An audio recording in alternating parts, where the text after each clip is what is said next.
يا أيها الذين آمنوا اتقوا الله وقولوا قولا سديدا يصلح لكم أعمالكم ويغفر لكم ذنوبكم ومن يطع الله ورسوله فقد فاز فوزا عظيما إنا عرضنا الأمانة على السماوات والأرض والجبال فأبين أن يحملنها وأشفقن منها وحملها الإنسان إنه كان ظلوما جهولا ليعذب الله المنافقين والمنافقات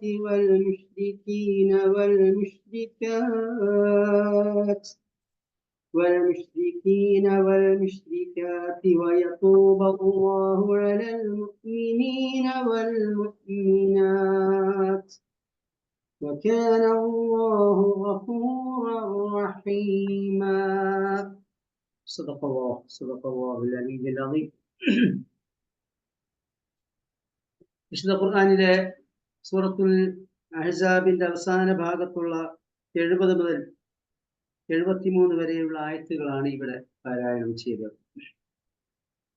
അഹ്സാബ് എന്നാൽ സഖ്യകക്ഷികൾ, അലയൻസ് എന്നാകുന്നു അതിന്റെ അർത്ഥം. നമുക്കറിയാം, നബിയും സഹാബികളും മക്കയിൽ നിന്ന് മദീനയിലേക്ക് ഹിജറ പോയ ശേഷം ആദ്യമായി ഹിജറ 2-ാം വർഷം ബദർ യുദ്ധം നടന്നു ഖുറൈശികളുമായി. ഹിജറ 3-ാം വർഷം ഉഹദ് യുദ്ധം ഉണ്ടായി. പിന്നീട് ഹിജറ 5-ാം വർഷം അഹ്സാബ് യുദ്ധം നടന്നു. ബദർ യുദ്ധവും ഉഹദ് യുദ്ധവും ഖുറൈശികളുമായി മാത്രമായിരുന്നുവെങ്കിൽ അഹ്സാബ് യുദ്ധം നടന്നത് ഖുറൈശികൾ, അതുപോലെ തന്നെ അറേബ്യയിലെ കുറെ മുശ്രിക്ക് ഗോത്രങ്ങൾ, കൂടാതെ മദീനയിൽ നിന്ന് പലായനം ചെയ്ത ബനു നദീർ ഗോത്രം, ജൂതഗോത്രം, ഇങ്ങനെ ജൂതന്മാരും മുശ്രിക്കുകളും ഖുറൈശികളും എല്ലാം കൂടി ഒരു സൈന്യമായി മദീനയെ തകർക്കാൻ വേണ്ടി വന്നു. അവരുമായുണ്ടായ യുദ്ധമാണ് അഹ്സാബ് യുദ്ധം. അതിന് ഖന്ദഖ് എന്നും പേരുണ്ട്. കാരണം 10,000-ഓളം വരുന്ന ഈ സർവസജ്ജരായ സൈന്യത്തെ പ്രതിരോധിക്കാൻ വേണ്ടി നബിയും 1000-ഓളം വരുന്ന സ്വഹാബികളും മദീനക്ക് ചുറ്റും ഒരു കുതിരക്ക് ചാടിക്കടക്കാൻ കഴിയാത്ത അത്ര ആഴത്തിലും വീതിയിലുമുള്ള കിടങ്ങ് കുഴിക്കുകയുണ്ടായി. അതുകൊണ്ട് ഖന്ദഖ് യുദ്ധം, കിടങ്ങിന്റെ യുദ്ധം എന്നും അതിന് പേരുണ്ട്. ഈ യുദ്ധത്തിന് ശേഷമാണ് ഈ സൂറത്ത് അവതരിച്ചത്. ആ അഹ്സാബ് യുദ്ധ സംബന്ധമായ പല കാര്യങ്ങളും ഈ സൂറത്തിൽ വിവരിക്കുന്നുണ്ട്. അതുകൊണ്ടാണ് അഹ്സാബ് എന്ന പേര് ഈ സൂറത്തിന് വരാൻ കാരണം. അതുപോലെ തന്നെ ഈ സൂറത്തിന്റെ പ്രത്യേകതകളിൽ ഒന്നാണ് മുസ്ലിം സ്ത്രീകളുടെ വസ്ത്രധാരണ സംബന്ധമായി അഥവാ ഹിജാബ് നിർബന്ധമാക്കിക്കൊണ്ടുള്ള ആയത്തുകൾ വിശുദ്ധ ഖുർആനിൽ സൂറത്തുൻ നൂർ, സൂറത്തുൽ അഹ്സാബ് എന്നീ സൂറത്തുകളിലാണുള്ളത്. ഈ സൂറത്തുൽ അഹ്സാബ് 59-ാമത്തെ ആയത്തിലാണ് സ്ത്രീകൾ അവർ പർദ്ദ ധരിക്കണമെന്നുള്ള കൽപ്പന വന്നിട്ടുള്ളത്. അതുപോലെ തന്നെ സൂറത്തുൻ നൂറിലും ആ സംഭവം വന്നിട്ടുണ്ട്. അതുകൊണ്ട് തന്നെ മുസ്ലിം സ്ത്രീകൾക്ക് സൂറത്തുൻ നൂറും സൂറത്തുൽ അഹ്സാബും പ്രത്യേകം പഠിപ്പിക്കാൻ വേണ്ടി നബി സല്ലല്ലാഹു അലൈഹി വസല്ലമയുടെ നിർദ്ദേശമുണ്ട്. മറ്റൊരു പ്രത്യേകത ഈ സൂറത്തിൻ്റെത്, വിശുദ്ധ ഖുർആനിൽ ആകെ ഒരേ ഒരു സ്വഹാബിയുടെ നാമം മാത്രമാണ് പരാമർശിച്ചിട്ടുള്ളത്. ഒരേ ഒരു സ്വഹാബിയുടെ, ആ സ്വഹാബിയുടെ നാമം ഈ സൂറത്തിലാണുള്ളത്. സെയ്ദ് ഇബ്നു ഹാരിസ റളിയല്ലാഹു അൻഹുവിന്റെ നാമം സെയ്ദ് എന്ന് മാത്രമാണ് ഖുർആനിൽ വന്നിട്ടുള്ളത്. സെയ്ദ് ഇബ്നു ഹാരിസ റളിയല്ലാഹു അൻഹു നബി സല്ലല്ലാഹു അലൈഹി വസല്ലമയുടെ വളർത്തുപുത്രനായിരുന്നു. പിന്നീട് വളർത്തുപുത്ര സമ്പ്രദായം ഈ സൂറത്തിലൂടെ അല്ലാഹു സുബ്ഹാനഹു വ തആല ഇസ്ലാമിൽ വിലക്കുകയും അങ്ങനെ സെയ്ദ് റളിയല്ലാഹുവിനെ അദ്ദേഹത്തിന്റെ പിതാവിനോട് ചേർത്ത് സെയ്ദ് ബിൻ ഹാരിസ എന്ന് വിളിക്കാൻ തുടങ്ങുകയും ചെയ്തു. ഈ സെയ്ദ് റളിയല്ലാഹുവിന്റെ നാമം വന്നിട്ടുള്ളത് ഈ സൂറത്തിലാകും. കഴിഞ്ഞ ക്ലാസ്സിൽ നാം സൂചിപ്പിച്ചതുപോലെ വിശുദ്ധ ഖുർആനിൽ ഒരേ ഒരു വനിതാ നാമം മാത്രമാണുള്ളത്. അത് മറിയം ബീവിയുടെ നാമമാണ്. നബി സല്ലല്ലാഹു അലൈഹി വസല്ലമയുടെ പ്രിയ പത്നിമാരുടെയോ അവിടുത്തെ പെൺമക്കളുടെയോ അല്ലെങ്കിൽ സ്വഹാബി വനിതകളുടെയോ ഒന്നും നാമങ്ങൾ വിശുദ്ധ ഖുർആനിൽ കാണാൻ സാധിക്കുകയില്ല. അതേസമയം നബി സല്ലല്ലാഹു അലൈഹി വസല്ലമയുടെ പത്നിമാർ, അതുപോലെ തന്നെ അതല്ലാത്ത ചില സ്വഹാബി വനിതകൾ, അതുപോലെ തന്നെ അബൂബക്കർ സിദ്ദീഖ് റളിയല്ലാഹു അൻഹുവിനെ പോലെയുള്ള പ്രമുഖരായ സ്വഹാബികൾ, അവരെ കുറിച്ചെല്ലാം പരിശുദ്ധ ഖുർആനിൽ സൂചിപ്പിക്കപ്പെട്ടിട്ടുണ്ട്. പേര് പരാമർശിച്ചിട്ടില്ല എന്ന് മാത്രം. അങ്ങനെ ഈ സൂറത്തിൽ, സൂറത്തുൽ അഹ്സാബിൽ പരാമർശിക്കപ്പെട്ട നബി പത്നിയാകുന്നു സൈനബ് ബിൻത് ജഹ്ഷ് റളിയല്ലാഹു അൻഹ.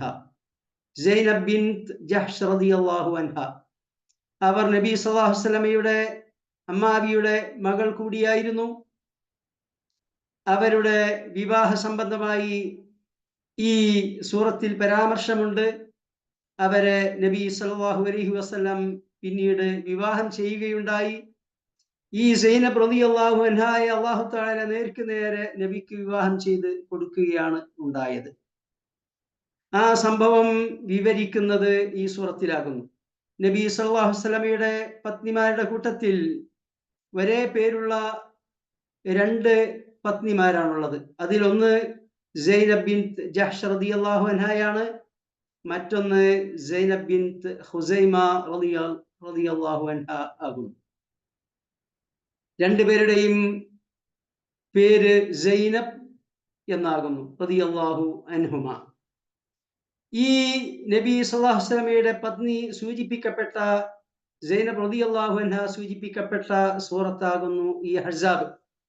അതുപോലെ തന്നെ ആയിഷ റളിയല്ലാഹു അൻഹ സൂചിപ്പിക്കപ്പെട്ട സൂറത്ത് പരിശുദ്ധ ഖുർആനിലുണ്ട്. വേറെയും പത്നിമാർ സൂചിപ്പിക്കപ്പെട്ട സൂറത്തുകൾ നമുക്ക് പരിശുദ്ധ ഖുർആനിൽ കാണാൻ സാധിക്കും.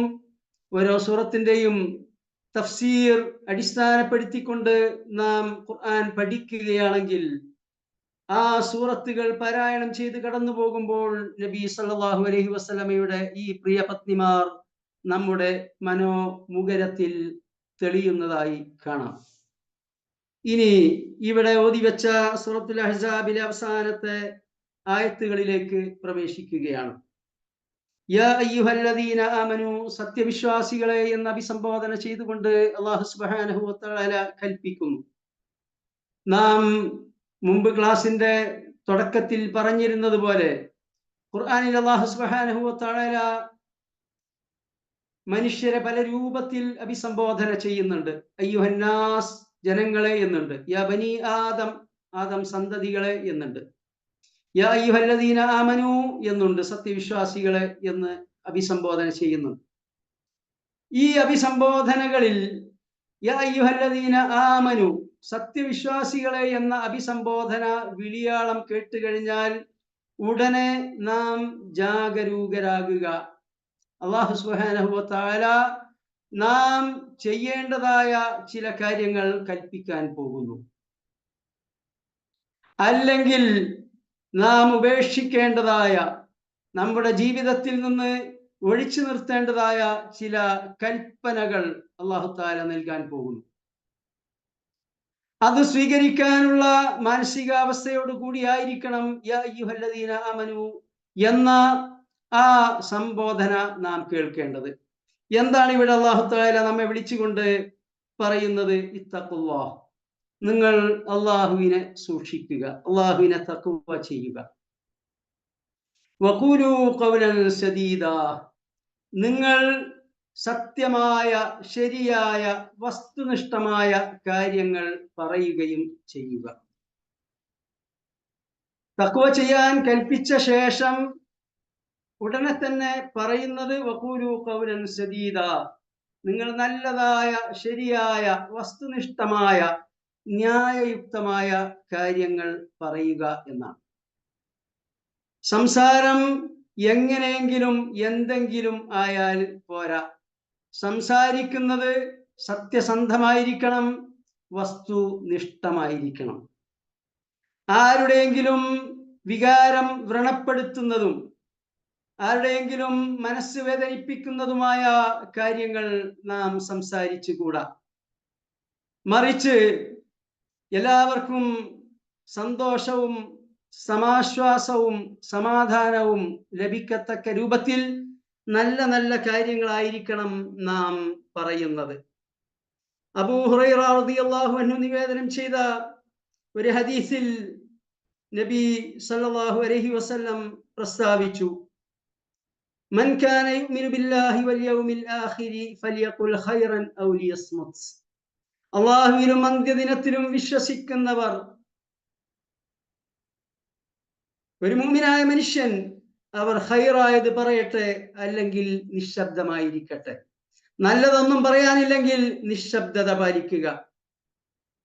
ഒരു ഹദീസിൽ അബൂ ഹുറൈറ റളിയല്ലാഹു അൻഹു തന്നെ നിവേദനം ചെയ്ത ഹദീസിൽ നബി സല്ലല്ലാഹു അലൈഹി വസല്ലം പറഞ്ഞു, കഫാ ബിൽ മർഇ ഇസ്മൻ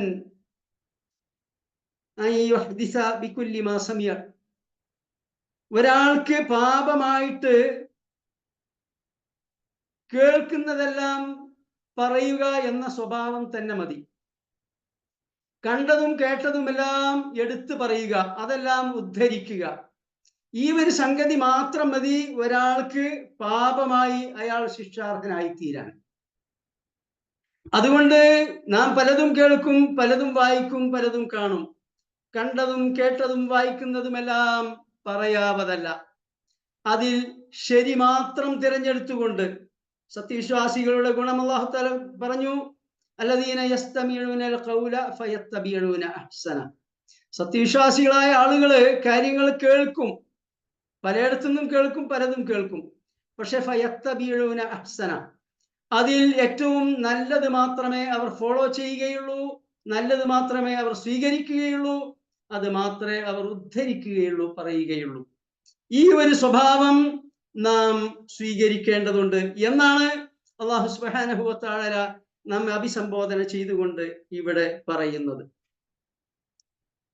സുഫിയാനു സൗരി എന്ന പ്രസിദ്ധ താബിഈ റഹിമഹുല്ലാഹ്, അദ്ദേഹം പറഞ്ഞു, ലൈസൽ വറഉ ഫി സുകൂത്ത്.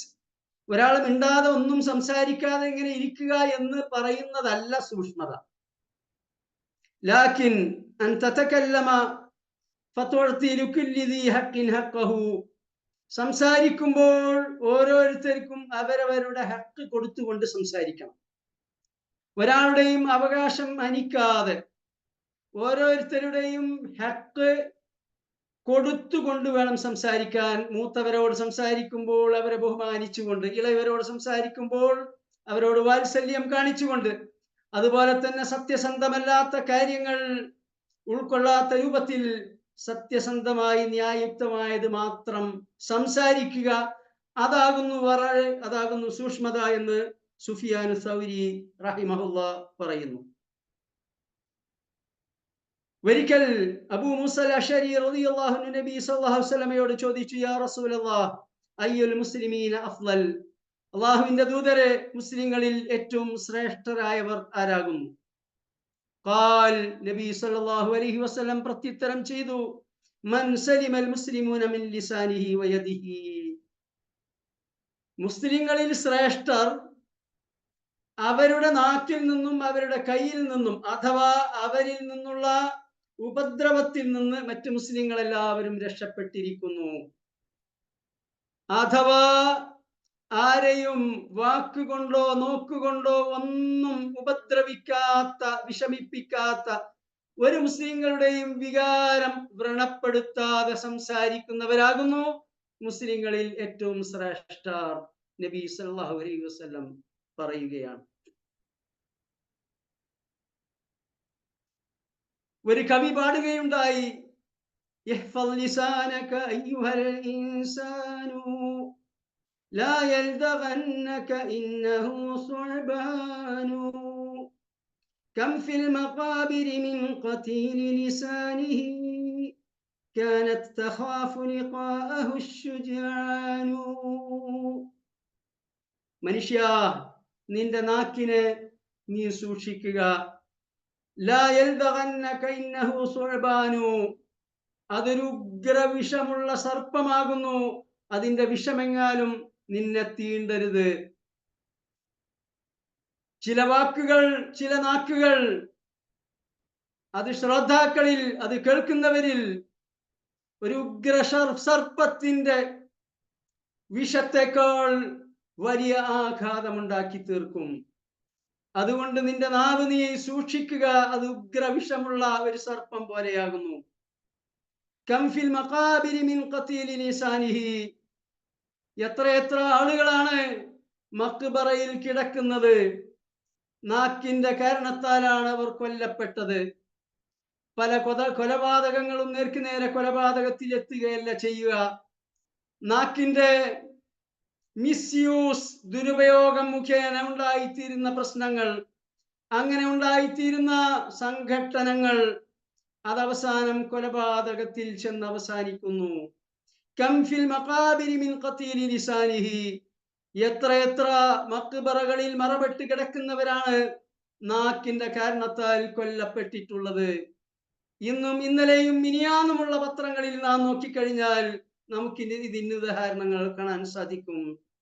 പല കൊലപാതകങ്ങളുടെയും കാരണം, അതിന്റെ ഉത്ഭവം നാക്കിൽ നിന്നാണ്. കാനത് തഖാഫു ലിഖാഹു ശുജാനു, ഈ നാക്കിന്റെ വിഷയത്തിൽ വലിയ വലിയ ശുജാൻ, വലിയ വലിയ ശുജാഴിമാർ, ധീരന്മാർ പോലും നാക്കിനെ ഭയപ്പെടുന്നവരായിരുന്നു. എതിരാളികളെ കുത്തിമലർത്തുന്ന നല്ല ശക്തരായ ധീരന്മാർ പോലും നാക്കിന്റെ മുൻപിൽ തോറ്റുപോയിട്ടുണ്ട്, നാക്കിനെ പേടിക്കുന്നവരായിരുന്നു. കവി പാടുകയാണ്.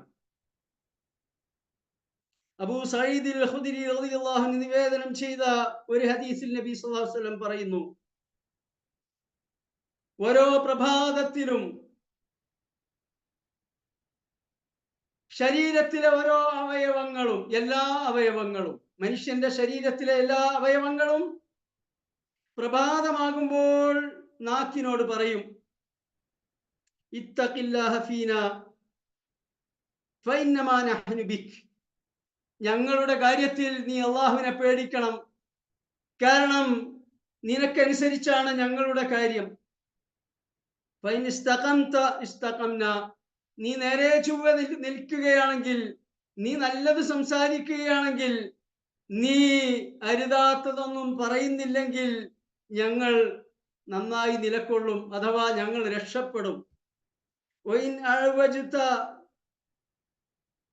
അഅവജജ്നാ വഇൻ അഅവജജ്ത അഅവജജ്നാ, നീ എങ്ങാനും വളഞ്ഞു പോയാൽ, നിന്റെ സംസാരം ശരിയില്ലെങ്കിൽ അടിവാങ്ങുന്നത് ഞങ്ങളാണ്, വേദന അനുഭവിക്കുന്നത് ഞങ്ങളാണ്. അതുകൊണ്ട് ദയവ് ചെയ്ത് നീ സൂക്ഷിക്കണം, ഞങ്ങളുടെ വിഷയത്തിൽ നീ സൂക്ഷ്മത പുലർത്തണം എന്ന് ശരീരത്തിലെ എല്ലാ അവയവങ്ങളും ഓരോ പ്രഭാതത്തിലും നാക്കിനോട് പറയുമെന്ന് നബി സല്ലല്ലാഹു അലൈഹി വസല്ലമയാണ് പറയുന്നത്. ഒരു ഹദീസ് കൂടി ഉദ്ധരിച്ചുകൊണ്ട് ഈ വിഷയം നാം അവസാനിപ്പിക്കുകയാണ്.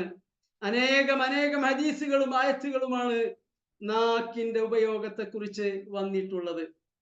അബൂ ഹുറൈറ റളിയല്ലാഹു അൻഹു നിവേദനം ചെയ്യുന്നു, നബി സല്ലല്ലാഹു അലൈഹി വസല്ലം പ്രസ്താവിച്ചു, ഇന്ന റജുല ലയതകല്ലമു ബിൽ കലിമ, ഒരാൾ ചില കാര്യങ്ങൾ സംസാരിക്കും, ചില വാക്കുകൾ ഉരുവിടും, മിൻ റിദ്വാനില്ലാഹി തആല, ആ വാക്കുകൾ അല്ലാഹു സുബ്ഹാനഹു വ തആലക്ക് അങ്ങേയറ്റം തൃപ്തിപ്പെട്ട, അല്ലാഹുവിന്റെ പൊരുത്തം കരസ്ഥമാക്കുന്ന വാക്കുകളായിരിക്കും. മാ കാന യളുന്നു അൻ തബ്ലുഗ മാ ബലഗത്, ഈ സംസാരിക്കുന്ന ആൾ ഒരിക്കലും പ്രതീക്ഷിച്ചിട്ടുണ്ടായിരുന്നില്ല ഈ നല്ല വാക്കുകൾ മുഖേന താൻ എത്തിച്ചേരുന്ന ആ പദവിയെ കുറിച്ച് അദ്ദേഹം നനച്ചിട്ടേ ഉണ്ടാവുകയില്ല. യക്തുബുല്ലാഹു ലഹു ബിഹാ റിദ്വാനഹു ഇലാ യൗമി യൽഖാഹ്, നാളെ അല്ലാഹുവിന്റെ സന്നിധിയിൽ ചെന്ന് മുട്ടുന്നത് വരെ അല്ലാഹുവിന്റെ പ്രീതി, അല്ലാഹുവിന്റെ പൊരുത്തം, അല്ലാഹുവിന്റെ റിള ആ വാക്കുകൾ കാരണത്താൽ അല്ലാഹു തആല രേഖപ്പെടുത്തും. ഏതാനും വാക്കുകൾ പറയുകയേ ചെയ്തിട്ടുള്ളൂ. എന്നാൽ ഇതിന്റെ നേരെ വിപരീതം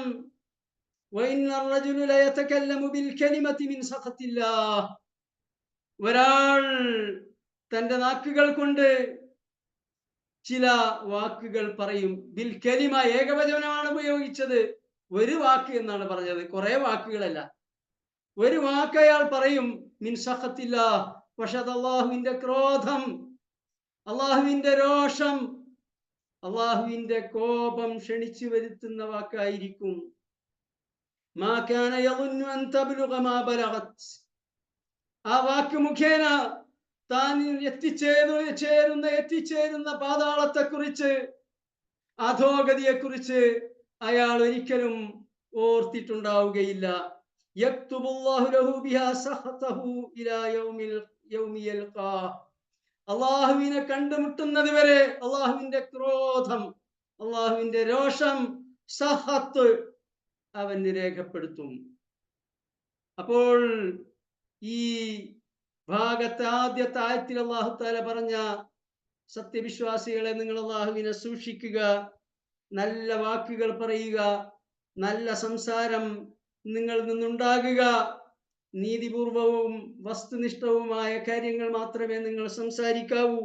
അങ്ങനെ ഒന്നും സംസാരിക്കാനില്ലെങ്കിൽ ഫലിയഖുൽ ഖൈറൻ ഔ ലിയസ്മുത്, നബി സല്ലല്ലാഹു അലൈഹി വസല്ലം പറഞ്ഞതുപോലെ നിശബ്ദത പാലിക്കുക. എന്നാൽ എന്താണ് അതുകൊണ്ടുള്ള ഫലം? യുസ്ലിഹ് ലക്കും അഅമാലക്കും, അല്ലാഹു സുബ്ഹാനഹു വ തആല നിങ്ങളുടെ കർമ്മങ്ങൾ നിങ്ങൾക്ക് നന്നാക്കി തരും. വയഗ്ഫിർ ലക്കും ദുനൂബക്കും, നിങ്ങളുടെ പാപങ്ങളൊക്കെ അല്ലാഹു സുബ്ഹാനഹു വ തആല നിങ്ങൾക്ക് പുറത്തു തരും. അപ്പൊ നമ്മുടെ കർമ്മങ്ങൾ നന്നായി തീരണമെങ്കിൽ, സ്വലിഹായ അമലുകൾ ചെയ്യാൻ നമുക്ക് തൗഫീഖ് ഉണ്ടാവണമെങ്കിൽ, നാം ചെയ്ത അമലുകൾ ബാത്തിലാവാതിരിക്കണമെങ്കിൽ, നാം നാക്ക് നല്ല പോലെ സൂക്ഷിച്ചുകൊണ്ട് ഉപയോഗപ്പെടുത്തണം. ഒരു ഹദീസിൽ നബി സല്ലല്ലാഹു അലൈഹി വസല്ലം പറഞ്ഞു, മനുഷ്യന്റെ ശരീരത്തിൽ ഒരു മാംസ കഷ്ണമുണ്ട്.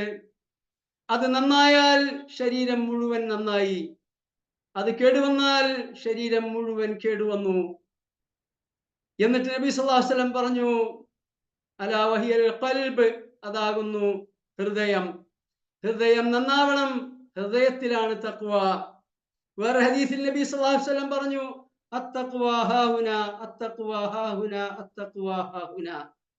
തഖ്വ ഇവിടെയാകുന്നു, ഇവിടെയാകുന്നു, ഇവിടെയാകുന്നു.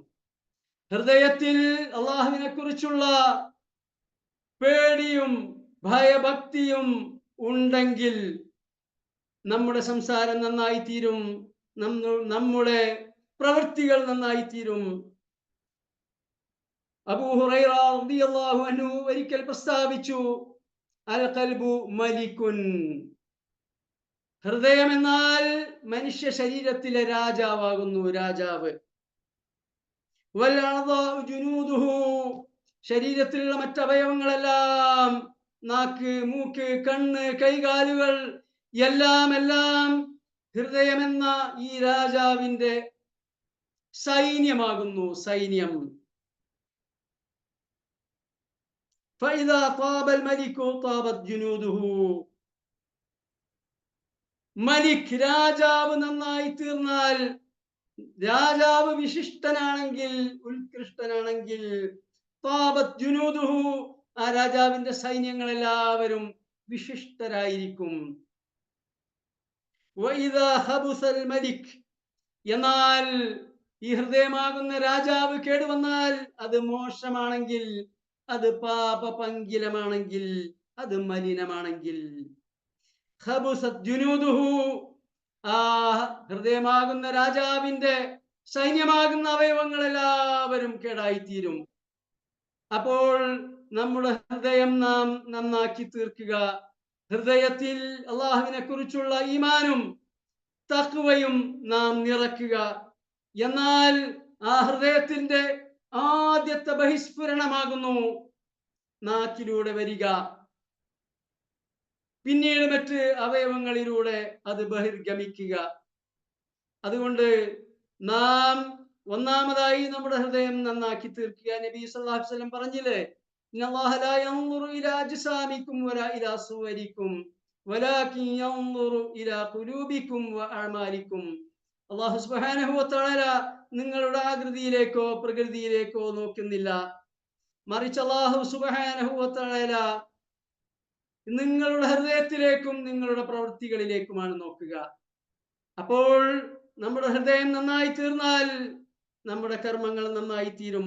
ഇതാണ് ഇവിടെ അബൂ ഹുറൈറ റളിയല്ലാഹു അൻഹു ഇവിടെ ഈ പ്രസിദ്ധമായ അസറിലൂടെ പ്രസ്താവിക്കുന്നത്. ഇനി ഇന്നാ അറദ്നൽ അമാനത അലസ് സമാവാതി വൽ അർദ്, അല്ലാഹു സുബ്ഹാനഹു വ തആല പറയുന്നു, നാം അമാനത്തിനെ ആകാശങ്ങൾക്കും ഭൂമിക്കും പർവ്വതങ്ങൾക്കും വെച്ച് നീട്ടി. അമാനത്ത് സ്വീകരിക്കാൻ വേണ്ടി ആകാശങ്ങൾക്കും ഭൂമിക്കും പർവ്വതങ്ങൾക്കുമെല്ലാം അല്ലാഹു സുബ്ഹാനഹു വ തആല ഇങ്ങനെ പ്രദർശിപ്പിച്ചു. അത് ഏറ്റെടുക്കാൻ വേണ്ടി അവരോട് ആവശ്യപ്പെട്ടു. ഫഅബൈന അൻ യഹ്മിലഹാ, അവയൊന്നും അത് ഏറ്റെടുത്തില്ല, ഏറ്റെടുക്കാൻ കൂട്ടാക്കിയില്ല. വഅഷ്ഫഖന മിൻഹാ, അത് ഏറ്റെടുക്കുന്നതിൽ നിന്ന് അവർ അങ്ങേയറ്റം ഭയപ്പെട്ടു. വഹമലഹൽ ഇൻസാൻ, മനുഷ്യൻ അത് ഏറ്റെടുത്തു. എന്താണ് അമാനത്ത്? തഫ്സീറിൽ മുഫസ്സിരീങ്ങൾ ഒരുപാട് വിശദീകരണങ്ങൾ നൽകിയതായി കാണാൻ സാധിക്കും. അതിന്റെ ഖുലാസ, സംഗ്രഹം എന്താണെന്ന് വെച്ചാൽ, അല്ലാഹു സുബ്ഹാനഹു വ തആലയുടെ കൽപ്പനകൾ, ഫറായിദുകൾ, അല്ലാഹു തആല നിർബന്ധമാക്കിയ കർമ്മങ്ങൾ, അല്ലാഹു തആല വിരോധിച്ച കാര്യങ്ങൾ ഉപേക്ഷിച്ചുകൊണ്ടും കൽപ്പിച്ച കാര്യങ്ങൾ പ്രവർത്തിച്ചുകൊണ്ടും സ്വന്തം കർമ്മങ്ങളുടെ ഉത്തരവാദിത്തം ഏറ്റെടുക്കാനുള്ള കൽപ്പന, അതാകുന്നു അമാനത്ത്. എന്ന് വെച്ചാൽ അല്ലാഹു സുബ്ഹാനഹു വ തആല വിശ്വസിച്ച് ഒരു കാര്യം ഏൽപ്പിക്കുന്നു, അമാനത്ത്. എന്താണ് വിശ്വസിച്ച് ഏൽപ്പിക്കുന്നത്? അല്ലാഹു സുബ്ഹാനഹു വ തആല സ്വാതന്ത്ര്യം നൽകുന്നു. അല്ലാഹു തആല കൽപ്പിച്ചത് പ്രവർത്തിക്കാനും വിരോധിച്ചത് ഉപേക്ഷിക്കാനുമുള്ള സ്വാതന്ത്ര്യം. അങ്ങനെ ആ സ്വാതന്ത്ര്യം യഥാവിധി ഉപയോഗപ്പെടുത്തിക്കൊണ്ട് അല്ലാഹു തആല കൽപ്പിച്ചത് പ്രവർത്തിക്കാമെന്നും അല്ലാഹു തആലക്ക് അഹിതകരമായ കാര്യങ്ങൾ ഉപേക്ഷിക്കാമെന്നുമുള്ള ഈ സംഗതി, അതാകുന്നു അമാനത്ത്. ഇതാകുന്നു മുഫസ്സിരീങ്ങൾ എല്ലാവരും സംഗ്രഹിച്ച് പറഞ്ഞ കാര്യം. അത് ഏറ്റെടുക്കാൻ തയ്യാറാണോ എന്ന് അല്ലാഹു സുബ്ഹാനഹു വ തആല ആകാശങ്ങളോടും ഭൂമിയോടും പർവ്വതങ്ങളോടുമെല്ലാം ചോദിച്ചു. അവരുടെ മുമ്പിൽ ഇന്ന അറദ്ന പ്രദർശിപ്പിച്ചു എന്നാണ്.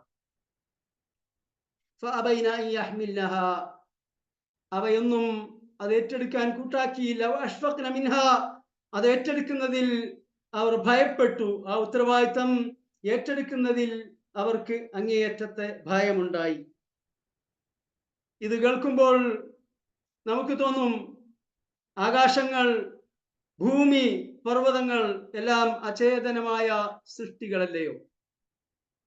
അവയോട് എങ്ങനെയാണ് അല്ലാഹു സുബ്ഹാനഹു വ തആല സംസാരിക്കുക? എങ്ങനെയാണ് അവ അല്ലാഹുവിനോട് പ്രതികരിക്കുക, മറുപടി പറയുക? സൃഷ്ടികളായ നമ്മെ സംബന്ധിച്ചിടത്തോളം ആകാശം, ഭൂമി, പർവ്വതം, അതുപോലെയുള്ള ഇവിടുത്തെ സസ്യലതാദികൾ, മൃഗങ്ങൾ എല്ലാം തന്നെ സംസാരിക്കുന്നില്ല. പലതും അചേതന വസ്തുക്കളാണ്. എന്നാൽ അത് സൃഷ്ടികളായ നമ്മെ സംബന്ധിച്ചിടത്തോളമാണ്.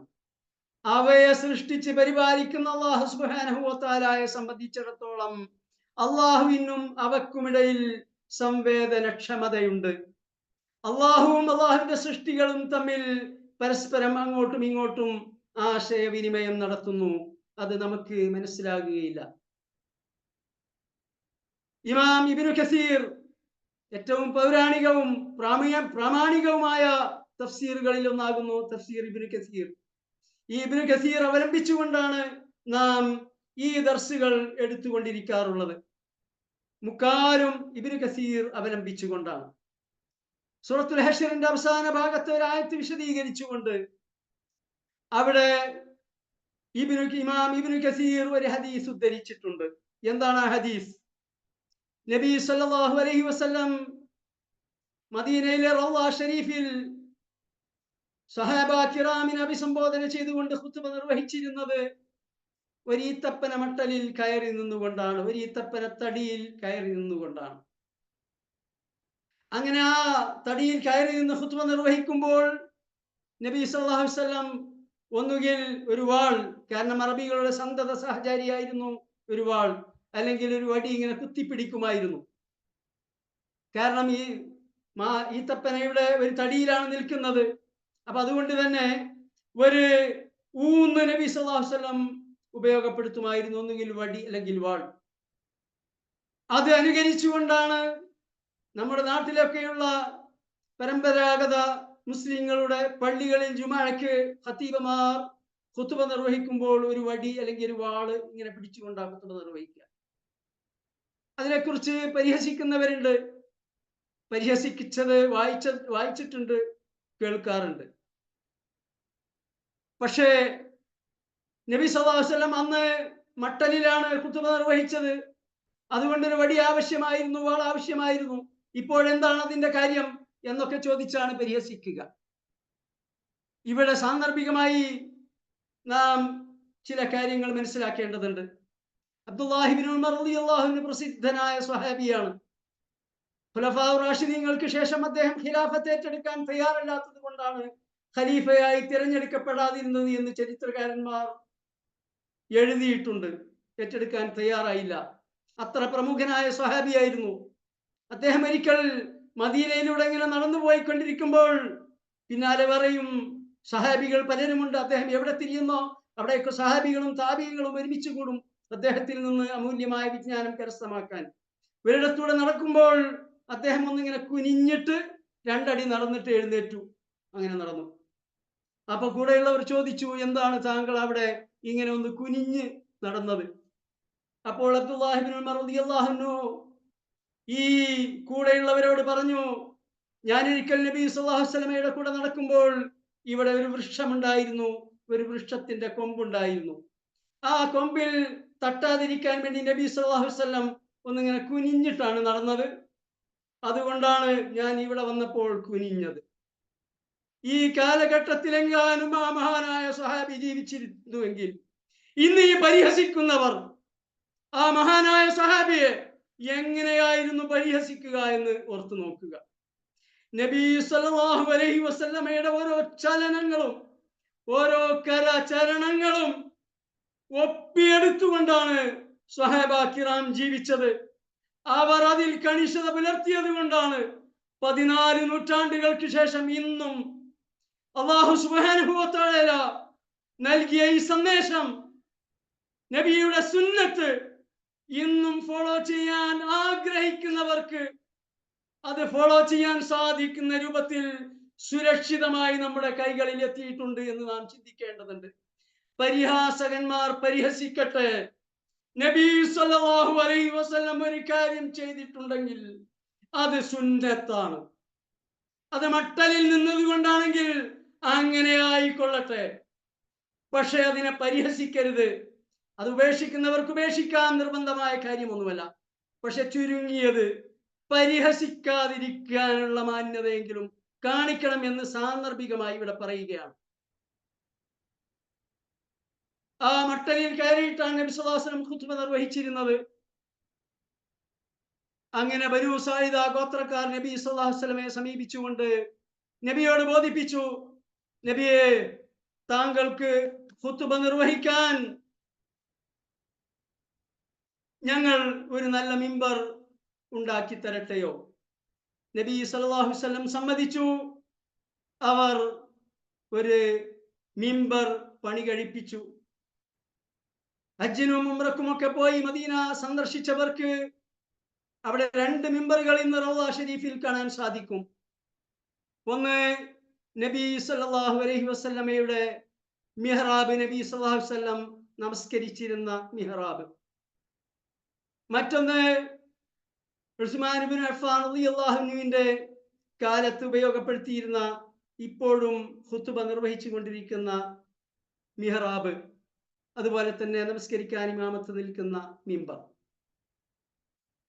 ഈ ബനൂ സായിദക്കാർ നബി സല്ലല്ലാഹു അലൈഹി വസല്ലമക്ക് പണി കഴിപ്പിച്ചു കൊടുത്ത ആ മിഹ്റാബിൽ പിന്നീടുള്ള വെള്ളിയാഴ്ച നബി സല്ലല്ലാഹു അലൈഹി വസല്ലം ഖുതുബ നിർവഹിക്കാൻ വേണ്ടി ആരംഭിച്ചപ്പോൾ നേരത്തെ നബി സല്ലല്ലാഹു അലൈഹി വസല്ലം ഖുതുബ നിർവഹിച്ചിരുന്ന ആ ഈത്തപ്പന തടി, അത് സ്വഹാബത്ത് ആ പള്ളിയുടെ ഒരു മൂലയിൽ ചാരി വെച്ചിരുന്നു. നബി ഖുതുബ നിർവഹിക്കാൻ തുടങ്ങുമ്പോൾ ആ ഈത്തപ്പന മട്ടലിന്റെ ഭാഗത്ത് നിന്ന് അങ്ങേയറ്റത്തെ ഒരു ദീന രൂപത്തിലുള്ള ഒരു രോദനം, ചെറിയ കുഞ്ഞുങ്ങളുടെ തേങ്ങലടക്കി പിടിച്ചുകൊണ്ടുള്ള ഒരു കരച്ചിൽ നബി സല്ലല്ലാഹു അലൈഹി വസല്ലം കേട്ടു, സഹാബത്ത് കേട്ടു. അപ്പോൾ അത് കേട്ട ഭാഗത്തേക്ക് നോക്കുമ്പോൾ നബി സല്ലല്ലാഹു അലൈഹി വസല്ലം ഖുതുബ നിർവഹിക്കാൻ കയറി നിന്നിരുന്നു ആ ഈത്തപ്പന തടിയുടെ ഭാഗത്ത് നിന്നാണ് ഈ കരച്ചിൽ. നബി സല്ലല്ലാഹു അലൈഹി വസല്ലം ഉടൻ തന്നെ മിമ്പറിൽ നിന്നിറങ്ങി ആ ഈത്തപ്പന മട്ടലിനെ ചെന്നിട്ട് ഒന്ന് ചേർത്ത് പിടിച്ചു. അതോടുകൂടി ആ കരച്ചിൽ, ആ തേങ്ങിക്കരച്ചിൽ അടങ്ങി. ഈ സംഭവം ഉദ്ധരിച്ചുകൊണ്ട് ഹസൻ ബസരി റഹ്മത്തുള്ളാഹി അലൈഹി പറയുന്നു, ഒരു ഈത്തപ്പന മട്ടലിന് നബി സല്ലല്ലാഹു അലൈഹി വസല്ലമയുടെ സമ്പർക്കവും സാന്നിധ്യവും എത്രമാത്രം പ്രിയപ്പെട്ടതായിരുന്നു. ആ ഈത്തപ്പന മട്ടൽ നബി സല്ലല്ലാഹു അലൈഹി വസല്ലമയെ എത്രത്തോളം സ്നേഹിച്ചിരുന്നു. അതിനേക്കാൾ എത്രയോ മടങ്ങ് നബിയെ സ്നേഹിക്കാൻ ബാധ്യസ്ഥരാണ് നാം. കാരണം നബി സല്ലല്ലാഹു അലൈഹി വസല്ലം നമുക്ക് ഹിദായത്ത് കാണിക്കാൻ വേണ്ടിയാണ് അല്ലാഹു തആല നിയോഗിച്ചത്. നമുക്ക് ഈ സന്മാർഗ സന്ദേശം നൽകുന്നതിന് വേണ്ടിയാണ് നബി സല്ലല്ലാഹു അലൈഹി വസല്ലം അങ്ങേയറ്റത്തെ ക്ലേശവും ത്യാഗവും സഹിച്ചുകൊണ്ട് ഈ ദീനിനെ നമുക്ക് എത്തിച്ചു തന്നത്. അപ്പോൾ ഇവിടെ സചേതനമായ സൃഷ്ടികൾ, അത് ആകാശങ്ങളാവാം, ഭൂമിയാവാം, പർവ്വതങ്ങളാവാം, ഉണങ്ങിയ ഒരു മരത്തടിയാകാം, നമ്മെ സംബന്ധിച്ചിടത്തോളം അത് അചേതനമാണ്, അത് സംവേദനക്ഷമതയുള്ളതല്ല.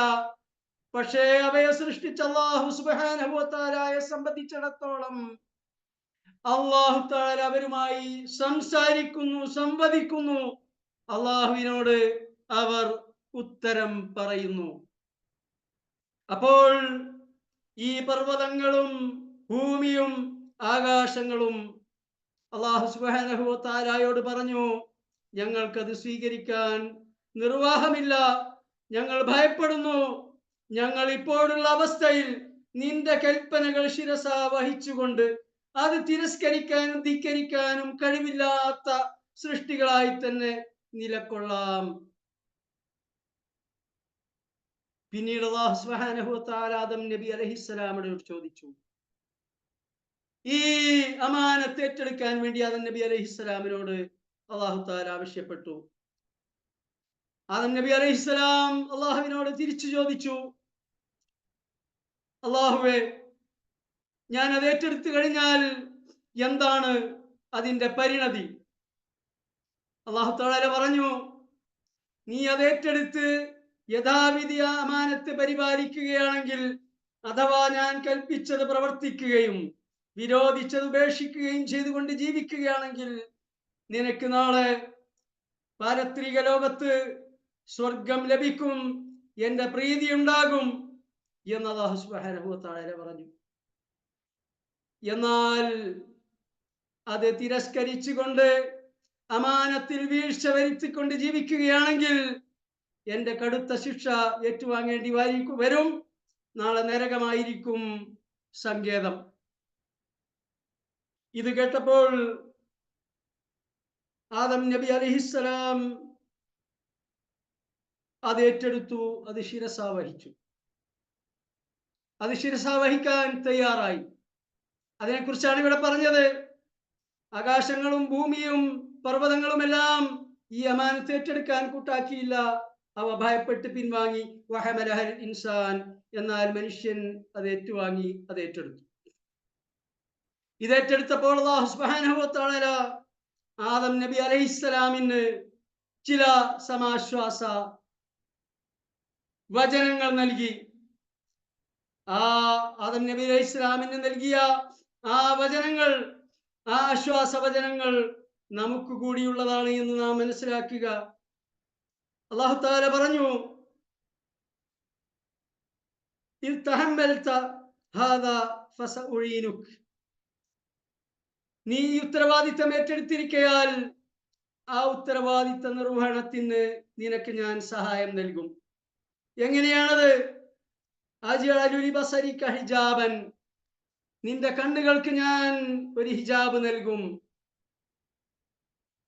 അരുതാത്തത്, അല്ലാഹു തആലക്ക് ഇഷ്ടപ്പെടാത്ത എന്തെങ്കിലും കണ്ണിൽ പെടുകയാണെങ്കിൽ ഉടനെ കണ്ണടക്കുക. അതാണല്ലോ പറഞ്ഞത്, മഹ്റമീങ്ങളായ സ്ത്രീകളെ നോക്കാൻ പാടില്ല, അഥവാ അവര് ഒന്ന് കണ്ണിൽപ്പെട്ടാൽ ഉടൻ കണ്ണ് ചിമ്പുക.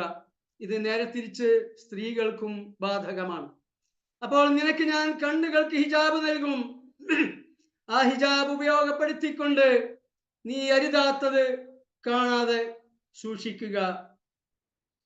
അപ്രകാരം ഫൈദാ ഖശീത അൻ തൻദുറ ഇലാ മാ ലാ യഹില്ലു ലക ഫാസിഖ് അലൈഹി ഹിജാബഹു വഅജ്അലു ലിസാനിക ലിലിസാനിക ബാബൻ വഗലഖൻ.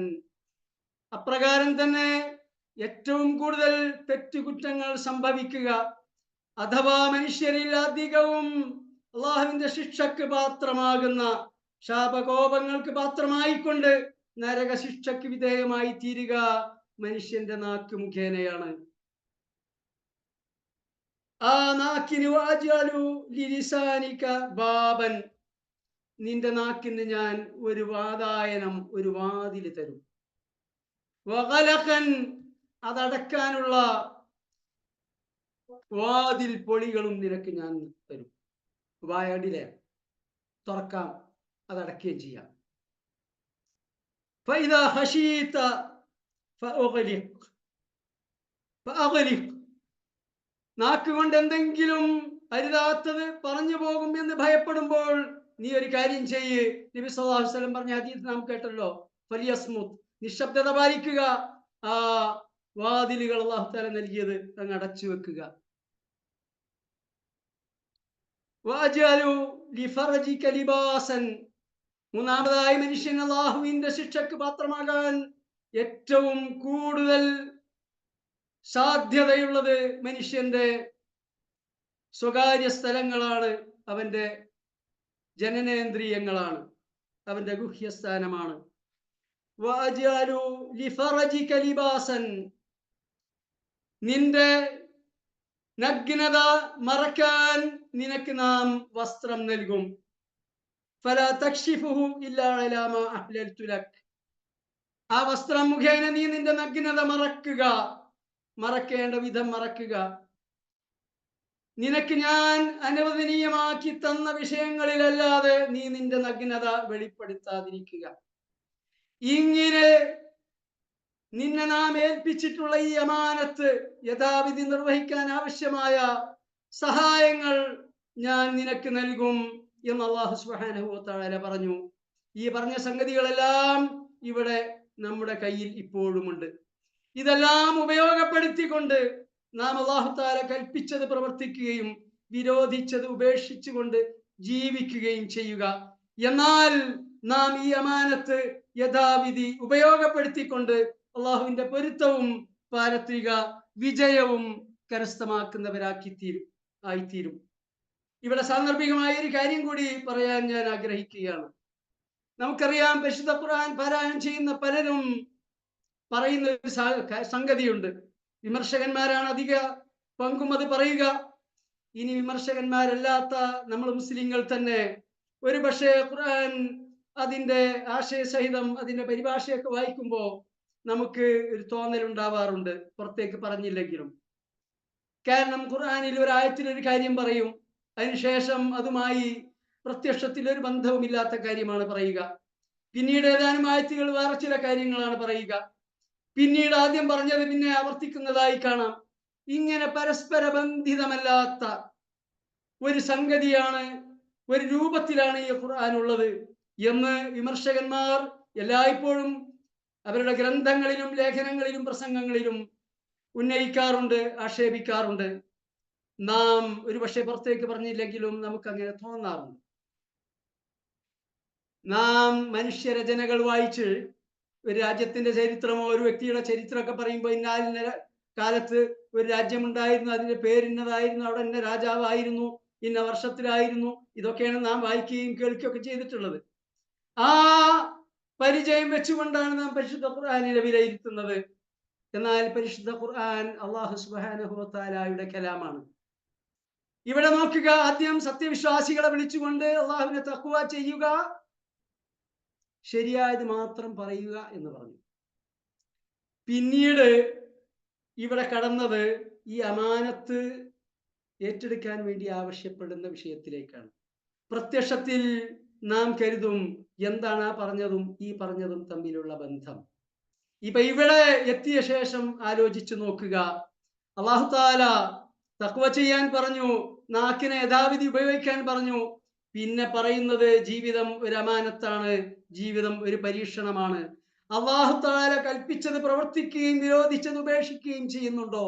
അഥവാ അള്ളാഹുവിന്റെ തൃപ്തി കരസ്ഥമാക്കാൻ ഉപയുക്തമായ കാര്യങ്ങൾ പ്രവർത്തിക്കുകയും അള്ളാഹുവിന്റെ വെറുപ്പിൽ നിന്ന് രക്ഷപ്പെടാൻ അവൻ വിരോധിച്ചത് ഉപേക്ഷിക്കുകയും ചെയ്യുന്നുണ്ടോ എന്ന കാര്യമാണ് ഈ അമാനത്ത്. ഇപ്പോൾ ആദ്യത്തെ ആയത്തും ഈ ആയത്തും തമ്മിലുള്ള ബന്ധം ഒന്ന് ചേർത്ത് വെച്ച് നോക്കുക. മഹാനായ മുഫസ്സിർ പറയുകയുണ്ടായി, പരിശുദ്ധ ഖുർആനിലെ ഓരോ ആയത്തുകളും ഒരു മാലയിൽ കോർത്ത മുത്തുകൾ പോലെ, ഒരു മാലയിൽ കോർത്ത മുത്തുകൾ പോലെ പരസ്പര ബന്ധിതമാണ്, പരസ്പര പൂരകമാണ്. പക്ഷേ നാം ഏതെങ്കിലും നോവലുകളും കഥകളും മനുഷ്യരചനകളും വായിച്ച പരിചയം വെച്ചുകൊണ്ട് പരിശുദ്ധ ഖുർആൻ വായിച്ച് അഭിപ്രായം പറയരുത്. ഇത് അല്ലാഹു സുബ്ഹാനഹു വ തആലയുടെ കലാമാണ്. ഇത് മനുഷ്യർക്ക് സന്മാർഗം നൽകാൻ വേണ്ടി അല്ലാഹു തആല അവതരിപ്പിച്ചിട്ടുള്ള വേദഗ്രന്ഥമാണ്. ആ അടിസ്ഥാനത്തിൽ നാം ഇത് വായിക്കുമ്പോൾ, ഇതിന്റെ ആശയം പഠിക്കുമ്പോൾ, മനസ്സിലാക്കുമ്പോൾ എല്ലാം അങ്ങേയറ്റത്തെ പരസ്പര പൂരകമാണ് എന്ന് നമുക്ക് മനസ്സിലാക്കാൻ സാധിക്കും. ഈ ആദം നബി അലൈഹിസ്സലാം ഈ അമാനത്ത് ഏറ്റെടുത്ത കാര്യം പറഞ്ഞ ശേഷം പിന്നീട് അല്ലാഹു തആല പറയുന്നത്, മനുഷ്യൻ ഇന്നഹു കാന വലൂമൻ, അവൻ അതിക്രമിയാകുന്നു. അവൻ ഏറ്റെടുത്തു, പക്ഷേ ഏറ്റെടുത്ത ദൗത്യം, വിശ്വസിച്ചേൽപ്പിക്കപ്പെട്ട ഈ അമാനത്ത് അതവൻ ശരിക്ക് പരിപാലിക്കുന്നില്ല. ആ അമാനത്തിനോട് അവൻ അതിക്രമം കാണിക്കുന്നു.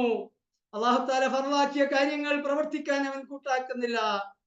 അല്ലാഹു തആലയുടെ ക്രോധം ഏറ്റുവാങ്ങുന്ന, അല്ലാഹു തആല ഹറാമാക്കിയ കാര്യങ്ങൾ അവൻ പ്രവർത്തിക്കുന്നു. ഇന്നഹു കാന വലൂമൻ, അവൻ അതിക്രമിയാകുന്നു, പാപിയാകുന്നു. ജഹൂല, അവൻ അങ്ങേയറ്റത്തെ അവിവേകിയുമാകുന്നു. അവൻ ഇവിടെ വാലിമായിക്കൊണ്ട് ജീവിക്കുന്നു. അല്ലാഹു തആല കൽപ്പിച്ചത് പ്രവർത്തിക്കുകയോ വിരോധിച്ചത് ഉപേക്ഷിക്കുകയോ ചെയ്യുന്നില്ല. അങ്ങനെ ജീവിച്ചുകൊണ്ടിരിക്കുന്നു. അവൻ നിനക്കുന്നു, അവൻ മനസ്സിലാക്കുന്നു. ഇതൊന്നും ആരും കാണുന്നില്ല, കേൾക്കുന്നില്ല. ഇതിനെക്കുറിച്ചൊന്നും ചോദ്യം ചെയ്യുന്ന ഒരു പരലോകം വരാനില്ല. ഇവിടെ എനിക്ക് എങ്ങനെയും ജീവിക്കാം, എന്റെ മരണത്തോടു കൂടി എല്ലാം അവസാനിച്ചു കളയും എന്നവൻ വിചാരിക്കുന്നു. ഇന്നഹു കാന വലൂമൻ ജഹൂല, അവൻ അങ്ങേയറ്റത്തെ അവിവേകിയാകുന്നു, വിഡ്ഢിയാകുന്നു. നാം ഇതിൽ എവിടെ നിൽക്കുന്നു? ഇതാണ് നാം നമ്മോട് തന്നെ ചോദിക്കേണ്ട ചോദ്യം. ഉമർ ഇബ്നുൽ ഖത്താബ് റളിയല്ലാഹു അൻഹു പറഞ്ഞില്ലേ, ഹസിബു അൻഫുസകും ഖബല അൻ തുഹാസബു, നിങ്ങൾ സ്വന്തത്തെ തന്നെ വിചാരണ ചെയ്യുക, നിങ്ങളെ വിചാരണ ചെയ്യുന്നതിന്റെ മുമ്പ്. വസിനു അഅമാലകും ഖബല അൻ തുസനു, നിങ്ങളുടെ സൽക്കർമ്മങ്ങൾ നിങ്ങൾ സ്വയം തൂക്കി നോക്കുക. നാളെ പാരത്രിക ലോകത്ത് മഹ്ശറ വൻസഭയിൽ വെച്ച് നിങ്ങളുടെ കർമ്മങ്ങൾ തൂക്കുന്നതിന് മുൻപായി. അപ്പോൾ അല്ലാഹു തആല ഏൽപ്പിച്ച ഈ മഹത്തായ അമാനത്ത് പരിപാലിച്ചുകൊണ്ട്, അള്ളാഹുവിനെ തഖ്വ ചെയ്തുകൊണ്ട്, നാക്കിനെയും മറ്റവയവങ്ങളെയും യഥാവിധി ഉപയോഗപ്പെടുത്തിക്കൊണ്ട് ജീവിക്കുന്നവരാണോ നാം? അല്ല, ഇവിടെ അല്ലാഹു തആല ആക്ഷേപിച്ച വലൂമും ജഹൂലുമാണോ നാം ഇവിടെ വെച്ച് ആത്മപരിശോധന നടത്തുക. തുടർന്ന് അല്ലാഹു തആല പറയുന്നു, ലിയുഅദ്ദിബല്ലാഹുൽ മുനാഫിഖീന വൽ മുനാഫിഖാത്ത്. എന്തിനു വേണ്ടിയാണ് അല്ലാഹു സുബ്ഹാനഹു വ തആല ഈ അമാനത്ത് ഇങ്ങനെ പ്രദർശിപ്പിച്ചു? അത് വെച്ച് നീട്ടി, അത് സ്വീകരിച്ച് അതനുസരിച്ച് ജീവിച്ചാലുള്ള ഗുണങ്ങളെക്കുറിച്ച്, നേട്ടങ്ങളെക്കുറിച്ച്, പാരത്രിക വിജയത്തെക്കുറിച്ച് പഠിപ്പിച്ചു. അത് തിരസ്കരിച്ച് അമാനത്തിൽ വീഴ്ച വരുത്തിക്കൊണ്ട് ജീവിച്ചാൽ അതുകൊണ്ടുള്ള ഒരു പ്രത്യാഘാതങ്ങൾ ധരിപ്പിച്ചു. അത് പഠിപ്പിക്കാൻ വേണ്ടി വേദഗ്രന്ഥങ്ങൾ അവതരിപ്പിച്ചു. അത് തെര്യപ്പെടുത്താൻ വേണ്ടി പ്രവാചകന്മാരെ നിയോഗിച്ചു. ഇതെല്ലാം എന്തിനു വേണ്ടിയായിരുന്നു? ലിയുഅദ്ദിബല്ലാഹുൽ മുനാഫിഖീന വൽ മുനാഫിഖാത്തി വൽ മുശ്രികീന വൽ മുശ്രികാത്ത്. മുനാഫിഖുകളെയും മുനാഫിഖത്തുകളെയും, ബഹുദൈവ വിശ്വാസികളെയും ബഹുദൈവ വിശ്വാസിനികളെയും ശിക്ഷിക്കുന്നതിന് വേണ്ടി. നാളെ പാരത്രിക ലോകത്ത് ചെന്നിട്ട് അല്ലാഹു തആല വിചാരണ ചെയ്യുമ്പോൾ ഞാൻ കണ്ടില്ല, കേട്ടില്ല, എനിക്കറിയുമായിരുന്നില്ല എന്നൊരിക്കലും പറയാതിരിക്കാൻ വേണ്ടി, അങ്ങനെ പറയാനുള്ള ഒരു അവസരവും അല്ലാഹു തആല നൽകിയിട്ടില്ല. നാളെ നരക കവാടത്തിൽ ചെല്ലുമ്പോൾ അവിടെ വെച്ച് നരകത്തിന്റെ പാറാവുകാർ ചോദിക്കുന്ന ചോദ്യം പരിശുദ്ധ ഖുർആനിലുണ്ട്. ഇൻഷാ അല്ലാഹു തആല മറ്റൊരു ക്ലാസ്സിൽ നാം അത് സവിസ്തരം വിവരിക്കുന്നതാണ്. അപ്പോൾ സത്യനിഷേധികളെയും മുനാഫിഖുകളെയും എല്ലാം തന്നെ അല്ലാഹു തആല ശിക്ഷിക്കുന്നതിന് വേണ്ടിയാകുന്നു ആദ്യം തന്നെ അല്ലാഹു തആല ഈ ന്യായം പൂർത്തീകരിച്ചിട്ടുള്ളത്. ഈ ഒരു രൂപത്തിൽ മാത്രമല്ല പരിശുദ്ധ ഖുർആനിൽ ആ കാര്യം അല്ലാഹു തആല വിവരിച്ചിട്ടുള്ളത്. വേറെ പല ആയത്തുകളിലും വ്യത്യസ്തമായ രൂപത്തിൽ വിവരിച്ചിട്ടുണ്ട്. ആയത്തുകളെല്ലാം ഞാൻ കോട്ട് ചെയ്തിട്ടുണ്ടായിരുന്നു. പക്ഷെ നമ്മുടെ സമയം അതിക്രമിച്ചത് കൊണ്ട് തൽക്കാലം അതിലേക്ക് കടക്കുന്നില്ല. ഇനിയോ വയതൂബല്ലാഹു അലൽ മുഅ്മിനീന വൽ മുഅ്മിനാത്ത്. അല്ലാഹു തആല നൽകിയിട്ടുള്ള ഈ ജീവിതം ഒരു പരീക്ഷണമാണ്, ഒരു അമാനത്തായിക്കൊണ്ടാണ് അല്ലാഹു സുബ്ഹാനഹു വ തആല ഈ ഭൂമിയും അതിലുള്ള സർവസ്വവും നമ്മെ ഏൽപ്പിച്ചിട്ടുള്ളത്, നമുക്ക് സ്വാതന്ത്ര്യം നൽകിയിട്ടുള്ളത് എന്ന് മനസ്സിലാക്കുന്ന സത്യവിശ്വാസികളായ ആളുകൾ, അവരോട് അല്ലാഹു തആല പശ്ചാത്തപിക്കുന്നതിന് വേണ്ടി, അവരുടെ പശ്ചാത്താപം സ്വീകരിക്കുന്നതിന് വേണ്ടി, വകാന അല്ലാഹു ഗഫൂറർ റഹീമ, ഈ ജീവിതം ഒരു പരീക്ഷണമാണെന്ന് മനസ്സിലാക്കുകയും അല്ലാഹു സുബ്ഹാനഹു വ തആലയിലും വിശ്വസിക്കേണ്ട കാര്യങ്ങളിലും വിശ്വസിക്കുകയും അങ്ങനെ അല്ലാഹു തആലയുടെ മാർഗത്തിൽ സാധ്യമായ രൂപത്തിൽ ജീവിക്കുകയും സൽക്കർമ്മങ്ങൾ അനുഷ്ഠിക്കുകയും ചെയ്തുകൊണ്ടിരിക്കുന്നവർ, അവരുടെ ജീവിതത്തിൽ അറിഞ്ഞോ അറിയാതെയോ എന്തെങ്കിലും തെറ്റുകുറ്റങ്ങൾ സംഭവിച്ചു പോകുന്നുണ്ടെങ്കിൽ ഒരിക്കലും അല്ലാഹു തആല അതിന്റെ പേരിൽ അവരെ ശിക്ഷിക്കുകയില്ല, അവരെ വിചാരണ ചെയ്യുകയില്ല. അല്ലാഹു തആല അവരുടെ പാപങ്ങളൊക്കെ പുറത്തു കൊടുക്കുന്നതാകുന്നു. റഹീമ, അല്ലാഹു തആല അങ്ങേയറ്റത്തെ കാരുണ്യവാനാകുന്നു. അപ്പോൾ അടിസ്ഥാനപരമായി നാം മുഅ്മിനീകളായിരിക്കണം. നമ്മുടെ ജീവിതം ഒരു അമാനത്താണ് എന്ന് നാം മനസ്സിലാക്കണം. നമ്മുടെ പരീക്ഷണമാണ് ജീവിതത്തിലെ ഓരോ നിമിഷങ്ങളും, ഓരോ മിനിറ്റുകളും, ഓരോ മണിക്കൂറുകളും, നമ്മുടെ ആയുഷ്കാലം മുഴുവൻ നാം ഒരു പരീക്ഷാ ഹാളിലാണ് എന്ന് മനസ്സിലാക്കിക്കൊണ്ട് നാം ജീവിക്കണം. എന്നാൽ നമുക്ക് സംഭവിച്ചു പോകുന്ന തെറ്റുകുറ്റങ്ങൾ നാം അല്ലാഹുവിനോട് പൊറുക്കലിനെ തേടുമ്പോൾ വയതൂബല്ലാഹു അലൽ മുഅ്മിനീൻ, സത്യവിശ്വാസികളുടെ പശ്ചാത്താപം അല്ലാഹു തആല സ്വീകരിക്കും. വകാന അല്ലാഹു ഗഫൂറർ റഹീമ, അല്ലാഹു തആല എല്ലാ പാപങ്ങളും പൊറുക്കുന്നവനും കാരുണ്യവാനുമാകുന്നു. അത്തരം സജ്ജനങ്ങളുടെ കൂട്ടത്തിൽ അല്ലാഹു സുബ്ഹാനഹു വ തആല നമ്മെല്ലാം ഉൾപ്പെടുത്തി അനുഗ്രഹിക്കുമാറാകട്ടെ. നാളെ പാരത്രിക ലോകത്ത് അള്ളാഹുവിന്റെ വിചാരണ വൻ സഭയിൽ ലഘുവായ വിചാരണയോടുകൂടി മിന്നൽ വേഗത്തിൽ സ്വർഗത്തിലേക്ക് പോകുന്ന ജനങ്ങളുടെ കൂട്ടത്തിൽ അല്ലാഹു സുബ്ഹാനഹു വ തആല നമ്മയും നമ്മുടെ മാതാപിതാക്കളെയും നമ്മുടെ ബന്ധുമിത്രാതിഥികളെയും എല്ലാവരെയും ഉൾപ്പെടുത്തി അനുഗ്രഹിക്കുമാറാകട്ടെ. ربنا تقبل منا إنك أنت السميع العليم وتب علينا إنك أنت التواب الرحيم واغفر لنا يا غافر المذنبين وارحمنا بأنواع رحمتك يا أرحم الراحمين. وصلى الله تعالى وسلم على خير خلقه النبي الأمي وعلى آله وصحبه وسلم. السلام عليكم ورحمة الله وبركاته. وعليكم السلام ورحمة الله وبركاته.